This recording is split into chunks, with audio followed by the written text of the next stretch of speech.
هذا الفيديو اللي هو مهم. تابعوا معنا هذا الفيديو مهم. لقطة.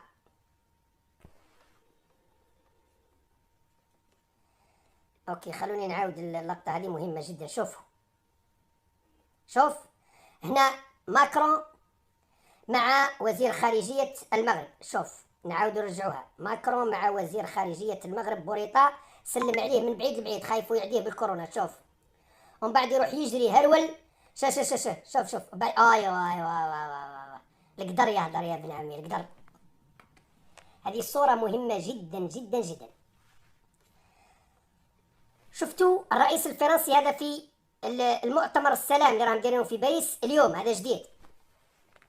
الرئيس الفرنسي يسلم على وزير خارجية المغرب من بعيد، بينه وبينه تقريبا 2 متر، خايفوا يعديه بالكورونا ولا يعديه بالفقر والميزيرية لأنه يقول لك سامي السعيد تسعد، سامي السعيد تسعد، سامي بوريطة تبروط سامي بوريطة تتبروط. سلم على بوريطة من بعيد هكذا. انت بعدني ليه تعديني؟ هو شاف العمامرة. هو واش راك خي كيما تبون في باريس، يبوس فيه نرسك فيه يا عزري، مصلو الدم، البترول والغاز يا عزري، كيشم في ريحة الغاز والبترول يمص. عبالك هذه عندها يعني معاني ومقاصد ودلالة سياسية ونفسية. انك لما تشوف واحد فقير وحقير كيما بوريطة، انت جاي تطمع فيا وانت جاي تحوسني كش نسلف لك، روح بعدني. بينما وزير الخارجية الجزائري شوف فيه سلة تاع دراهم، شوف فيه برميل بترول، شوف فيه يعني غاز، نشوف فيه دراهم. لانه حبينا ولا كرهنا، حبينا ولا كرهنا.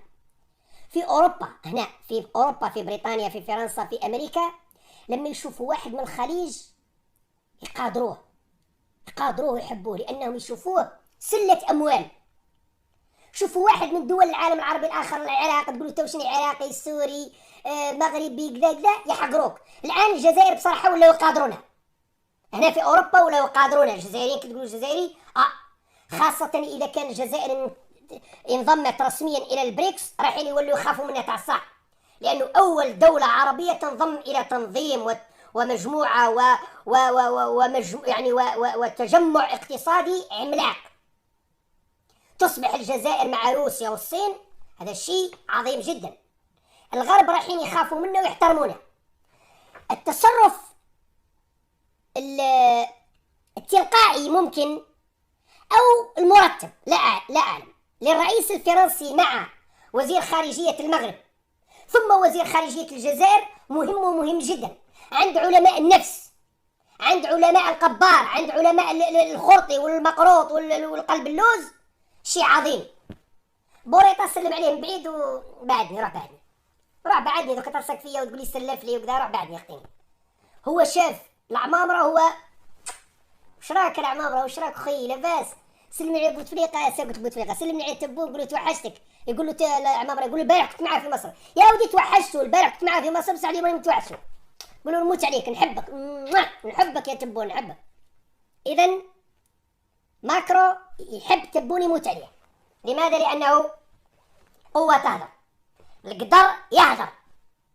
اوكي، هكذا باش تستعرفوا يا المركة وتزيدوا تحلوا فهمكم يا طحاحنا، تولوا مع سيادتكم تحلوا فهمكم، ردوا بالكم.